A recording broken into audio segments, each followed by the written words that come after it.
Bom dia, tudo bem com você? Tudo bem com a sua família? Pastor Josué Gonçalves aqui para a terceira reflexão sobre sexo, a celebração do amor no casamento. Eu espero que estas reflexões estejam abençoando muito a sua vida, o seu coração e, consequentemente, o seu casamento. Bom, hoje eu vou falar com você sobre um assunto muito importante. Quais são os efeitos dos problemas sexuais no casamento? Esta é uma série de verdades que você precisa saber sobre o que acontece quando o casal não vai bem no sexo. Fica comigo até o final, já dá o seu joinha, o seu like, se inscreva no meu canal se você ainda não se inscreveu. E hoje eu estou aqui no nosso espaço Amo Família. Olha que vista maravilhosa essa que você tem atrás de mim aqui. 1 Coríntios capítulo 7, o apóstolo Paulo, falando sobre este assunto para a igreja que estava lá em Corinto, disse assim: mas por causa da impureza, cada um tem a sua própria esposa e cada uma o seu próprio marido. O marido conceda à esposa o que lhe é devido e também semelhantemente a esposa ao seu marido. A mulher não tem poder sobre o seu próprio corpo e sim o marido, e também semelhantemente o marido não tem poder sobre o seu próprio corpo e sim a mulher. Não vos priveis um ao outro, salvo talvez por mútuo consentimento, por algum tempo, para vos dedicardes à oração e novamente vos ajuntardes para que Satanás não vos tente por causa da incontinência. Quais são os efeitos dos problemas sexuais no casamento? Efeitos dos problemas sexuais no casamento. Número 1, diminuição da autoestima, tanto do homem quanto da mulher. Os problemas sexuais no casamento podem provocar raiva, ressentimento, tensão interpessoal, impaciência e rompimento da comunicação. Outro problema sexual no casamento: substituição. Quando o sexo não é satisfatório no casamento, marido e mulher são tentados a procurar atividades substitutas. Vai para a academia. Vai para uma escola de arte. Vai para a igreja, certo? Então começa a fazer outras coisas ligadas ao sexo, mas extraconjugal. Veja só, é muito perigoso quando o casal não presta atenção nos problemas sexuais no casamento, que é essa questão da substituição, por exemplo. Terceiro, deterioração do relacionamento. Na medida em que o sexo vai se tornando cada vez mais espaçado, diminuindo, há uma deterioração no relacionamento. Quando o sexo não é satisfatório no casamento, marido e mulher são tentados a procurar atividades substitutas. Agora, preste atenção. Quando é que o sexo fica prejudicado no casamento? Quando é que o sexo fica prejudicado no casamento? Quando o marido ou a mulher não vê o sexo como essencial para a saúde do casamento.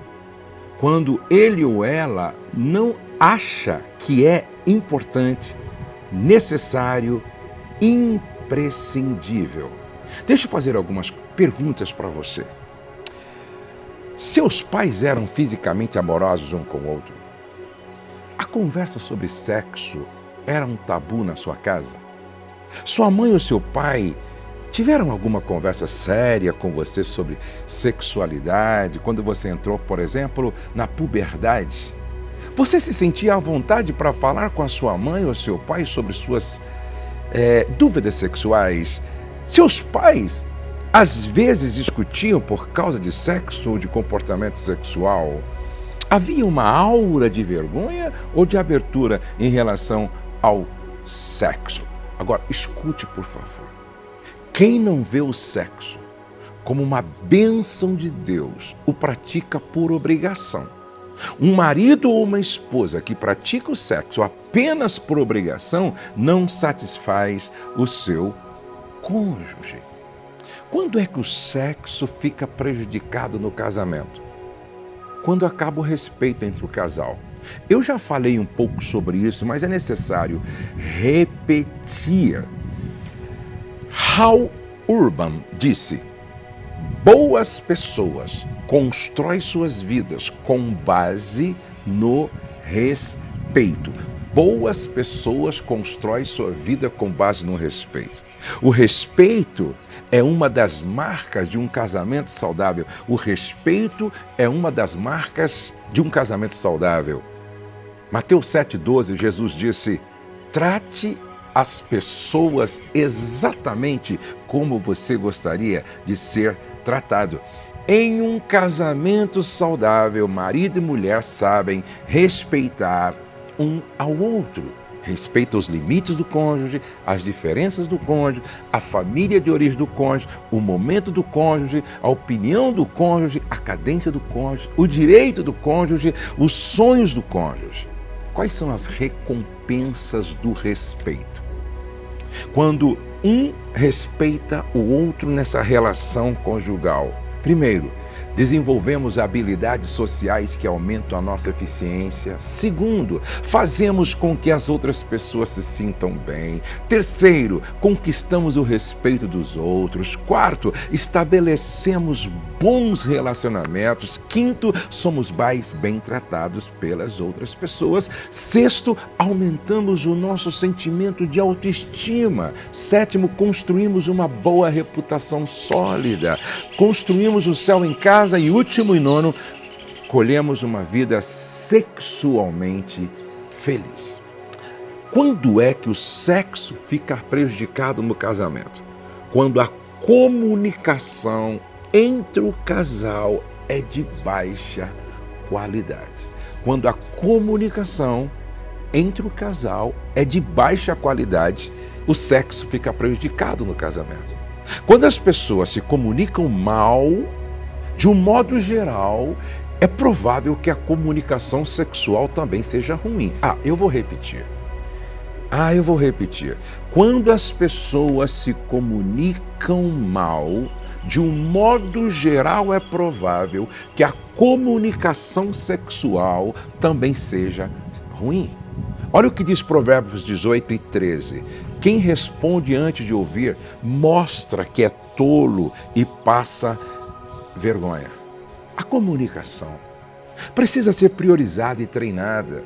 Tem que ser honesta, direta, aberta, com a intenção de se mostrar. Gente, comunicar é compartilhar vida e emoções sem medo e sem máscara. A comunicação flui sem barreiras quando se tem certeza do amor incondicional do outro. É preciso ouvir, mais preocupado para compreender do que em responder. Quem não sabe ouvir jamais saberá se comunicar e nunca conseguirá experienciar uma intimidade profunda, e sem intimidade não há sexo com qualidade. Saber ouvir fortalece o relacionamento, porque se aprende a valorizar o outro. Só quem sabe o valor que o outro tem aprenderá a ouvir com atenção e respeito. Você sabe ouvir? Ouvir quer dizer tentar entender os sentimentos do outro. Ouvir é prestar atenção ao que acontece. Ouvir é uma abertura ativa a quem está falando. Ouvir é filtrar aquilo que o outro está dizendo através do nosso estado emocional. 4 inimigos da boa comunicação. Lembre-se que a boa comunicação favorece o bom diálogo sexual. Quais são os 4 inimigos da boa comunicação? Ira, gritaria, mau humor e silêncio. São os 4 inimigos da boa comunicação. Ira, gritaria, mau humor e o silêncio. Então preste atenção, se você quer ter uma vida sexual abençoada, é necessário investir na boa comunicação. O diálogo sexual depende de como você dialoga verbalmente. Se durante o dia, entre o bom dia e o boa noite, houve grito, ira descontrolada, mau humor crônico, silêncio como uma forma de punir o outro, o sexo vai ser ruim ou nem vai acontecer. Então é necessário que a gente melhore o sistema de comunicação para melhorar a relação sexual. Lembre-se que eu disse logo no início que quem aprendeu a fazer amor não vai querer fazer mais apenas sexo. E quando é que eu faço amor? Quando eu me comunico com amor, quando eu dialogo com amor, quando eu ouço com amor, quando eu uso um tom de voz amoroso. Se a comunicação entre o casal é agressiva, se a comunicação entre o casal é uma comunicação ruim, ou se eles nem se comunicam, ou se há muita ira, gritaria, mau humor crônico, como se relacionar sexualmente? Como celebrar o amor através do sexo? Tem muita gente querendo viver uma vida sexual plena e abundante, mas fica 7 dias sem conversar, 3 dias sem conversar, e quando vai conversar, um agride o outro, um ofende o outro, parece 2 crianças. Não tem como ter uma vida sexual plena se os 2 não aprenderem a se comunicar. Então preste atenção, resolver os problemas sexuais no casamento depende muito da maneira como marido e mulher se comunicam. Sabe, a comunicação é a chave para uma vida sexual plena e abundante. Como vai a comunicação na sua casa? Como vai o diálogo inteligente na sua casa? De 1 a 10, que nota você dá para a comunicação na sua casa? Bom, amanhã eu quero falar sobre um outro ponto que pode prejudicar a relação sexual. Mas eu gostaria que você conversasse com o seu cônjuge sobre isso hoje. Como vai a comunicação na sua casa? Como é que vocês dialogam? Então, guarde isso com você. A gente se comunica bem sexualmente quando a nossa comunicação verbal vai bem. Uma comunicação onde não há ira fora de controle, não há gritaria, não há humor crônico e a gente não permite que Satanás levante entre nós a fortaleza do silêncio. Eu quero orar com você. Sabe, eu quero orar por você. Deus está interessado em que você tenha uma vida sexual plena. Deus está interessado em que você tenha uma vida sexual abundante. Deus está interessado em que você tenha uma vida sexual que vale a pena. Deus está interessado em que você usufrua desta bênção chamada orgasmo. Mas é preciso melhorar a comunicação. Marido, se comunique melhor. Esposa, se comunique melhor. Aprendam a ouvir. Deus nos deu 2 ouvidos e 1 boca para a gente, no mínimo, ouvir o dobro daquilo que nós falamos. Vamos orar? Eu quero que você coloque uma necessidade aqui embaixo.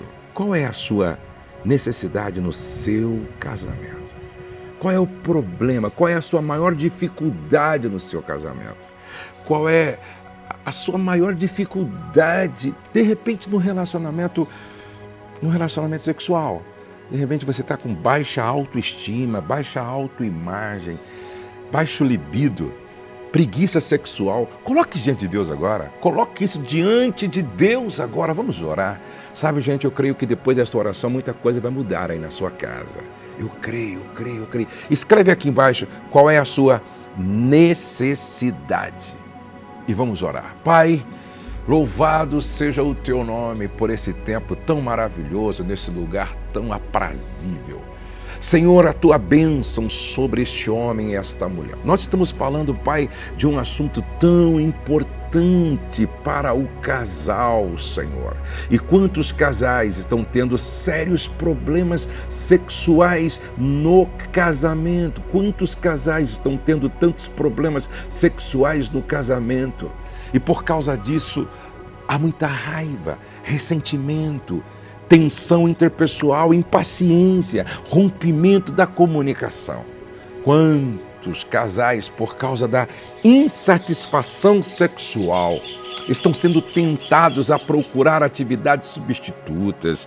Ah, Senhor, quantos casais, por causa da insatisfação sexual, estão, ó Deus, entrando por caminhos da imoralidade, da pornografia, da masturbação, da prostituição. Senhor, trabalha na vida de cada homem, de cada mulher, de cada casal. Gera temor pela Tua palavra, gera temor pela Tua palavra em todos nós. Pai, eu oro.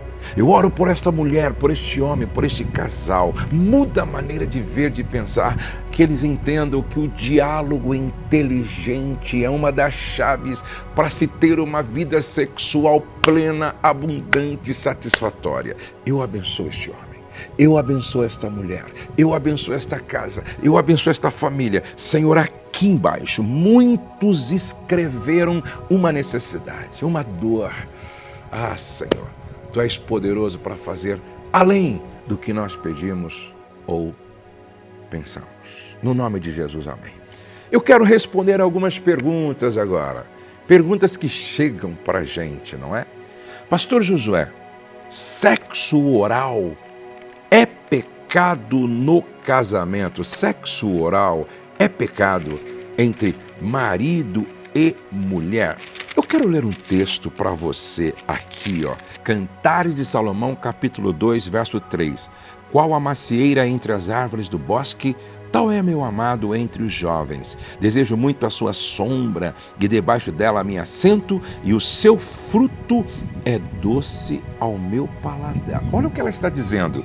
Desejo muito, olha só, desejo muito sentar à sua sombra, e debaixo dela me assento, não é?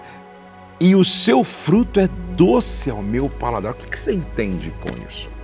Gente, o sexo oral não pode ser o fim, mas deve ser o meio que nos leva ao coito, ao sexo vaginal, como preparação para o coito, como carícias, nesse tempo que chamamos de platô, certo? Não há nenhum pecado, não há nenhum mal entre marido e esposa. Importante você entender. É interessante que aqui, ó, em Cantares capítulo 7, verso 2, o teu umbigo é taça redonda, aqui não falta bebida, o teu ventre é monte de trigo cercado de lírios. O teu umbigo é taça redonda. No original aqui não é taça, é órgão genital feminino, é vagina. Preste atenção, outro dia alguém me disse assim: Pastor Josué, é pecado porque o pênis e a vagina são sujos. Eu disse: irmão, sabe aonde é que tem maior concentração de bactérias? Isso, bactérias em você, na sua língua. A nossa língua, gente, é o lugar de maior concentração de bactérias. Até eu brinco com os casais. Então, lave bem, escova bem a língua para não contaminar os órgãos genitais, certo? Uma outra pergunta que com frequência chega: Pastor Josué, é pecado o casal se relacionar sexualmente quando a mulher está menstruada? Gente, no livro de Levíticos diz que quando a mulher estava menstruada, ela era impura. Só que com a vinda de Jesus, a lei cerimonial foi abrogada e ficou a lei moral. E por que Deus estabeleceu essas leis cerimoniais? Uma questão de saúde, uma questão de higiene. O cuidado que Deus estava tendo com a saúde do seu povo. porque era deserto, não tinha água suficiente, não tinha vaso sanitário, não tinha chuveiro, não tinha sabonete, não tinha tudo que nós temos hoje, certo? Então, veja só, não é pecado, agora é preciso ser de comum acordo, confortável, bom para os dois. É bom, tem que ser bom para os dois. Bom, amanhã eu respondo mais algumas perguntas, espero você para a nossa quarta reflexão desta série de 7 Sexo, celebrando o amor no casamento. Eu espero você e o seu cônjuge e mande esta reflexão para todos os casais que você quer bem. Repete comigo, o céu não está em crise, Deus está no controle, nós cremos em milagres e a nossa família está debaixo da graça de Deus. Até amanhã, na nossa próxima reflexão.